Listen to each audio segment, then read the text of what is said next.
I wanted to touch briefly on what you said, all things relative on ambition. I wasn't aware that I was ambitious in any way until tonight.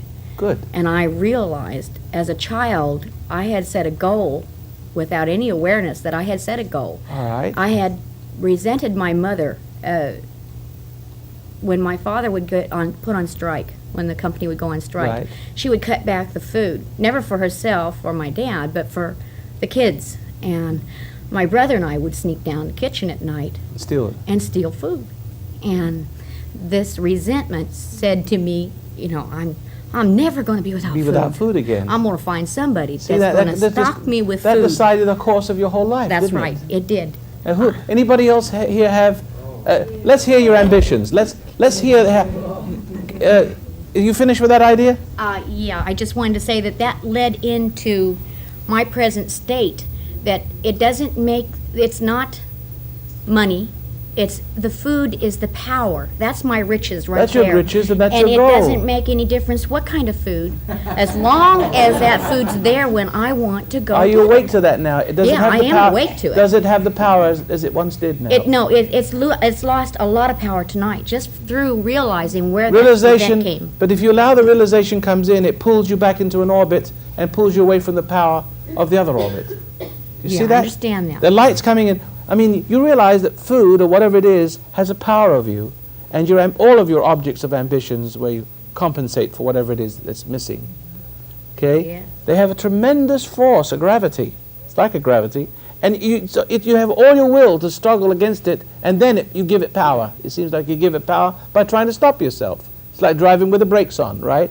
Now, just think of it. Something as simple as, hey, I see what sin, resentment is a sin, resent your parents tempted you by being selfish, right? Mm-hmm. And not thoughtful. That's the other dimension coming through that make you hate secretly. And this secret resentment creating a trauma.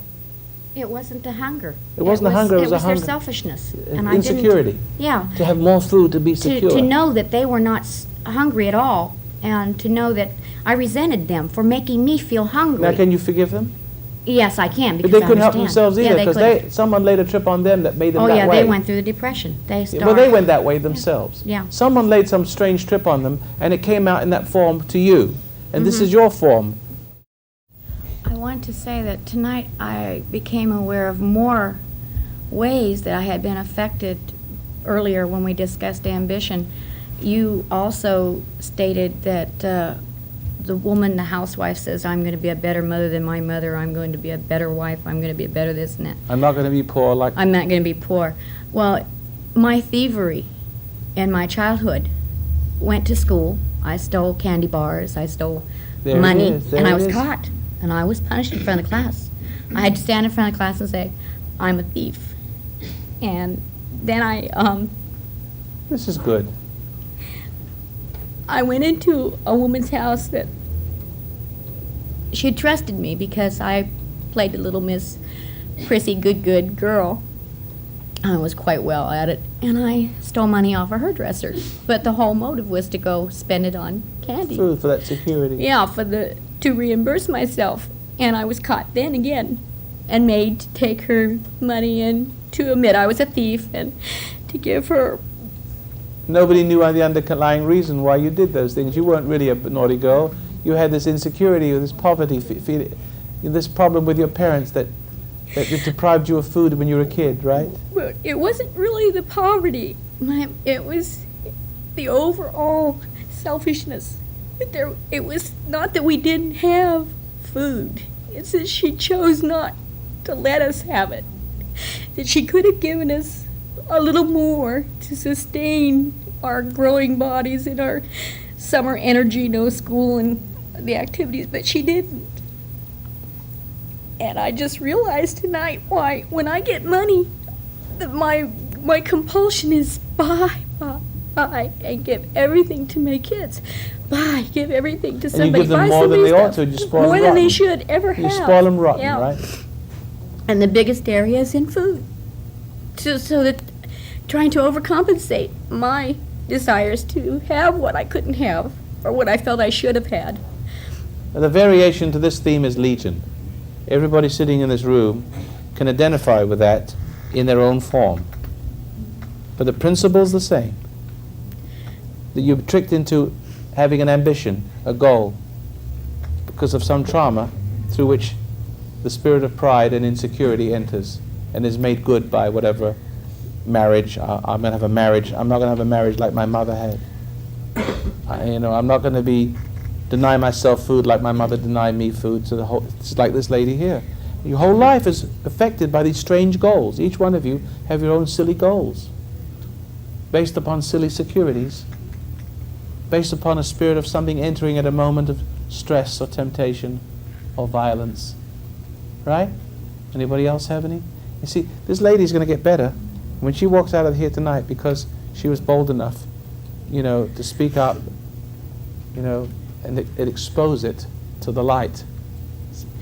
Yeah. See, it's going to go away. I felt, even fighting my beast that I'm totally aware of, almost all the time, when I choose to take the awareness and not be the beast that I've always been. Tonight, everything started fitting together. Every program had just that one piece that I had been waiting all my life to find out why I have no control, why I'm compulsive in that area, when my mental process says, look at yourself and look what you're doing to these kids. Their teeth are rotting out. How can you can't say there's any love, you can't say there's this. How can you face yourself? And then the hatred would be reimbursed to myself. For there's my mother inside me, still managing to deny the kids the correctiveness they needed, which would be true love. So whenever you try to deny yourself, it's your mother holding you back from Right. that thing which makes you get angry, resentful, and make you want it even more. Even more. That spirit of your mother is inside you. It hovers over you like an eternal or infernal presence. Let me tell you about this infernal presence in you. It's just like the presence of God, except it's infernal. And it hasn't got a defined form, except if you know it's your mother or the spirit of your violation in you. And it hovers in there, and whenever you feel its presence, it exhorts you to do the very thing to keep alive those same habit patterns.